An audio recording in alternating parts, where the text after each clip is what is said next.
Umabot sa 9,640,219 na deboto ang nakiisa sa Traslasyon 2026 ng Kapistahan ng Poong Jesus Nazareno.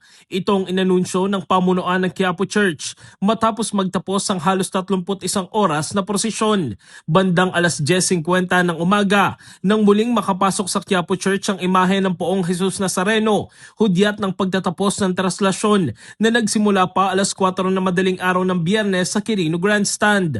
Batay sa tala ng simbahan, umabot naman sa 1,057 medical cases ang naitala sa buong prosesyon. Karamihan ay dahil sa pagkahilo, pagod at minor injuries. Mas tumagal ang traslasyon ngayong taon kumpara noong 2025 na umabot lamang sa halos 21 oras at dinaluhan ng tinatayang 8.1 milyon deboto. Ayon sa mga opisyal ng simbahan, bumagal ang usad ng prosesyon dahil sa dagsa ng mga debotong nagsisiksikan sa unahan ng andas.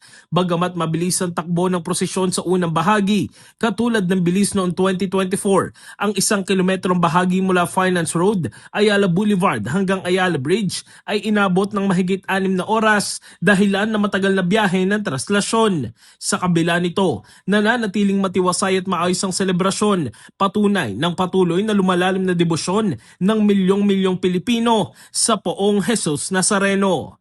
In the heart of changing lives, ako si Brigada Jigo Custodio ng 105.1 Brigada News of Manila, the Music and News Authority.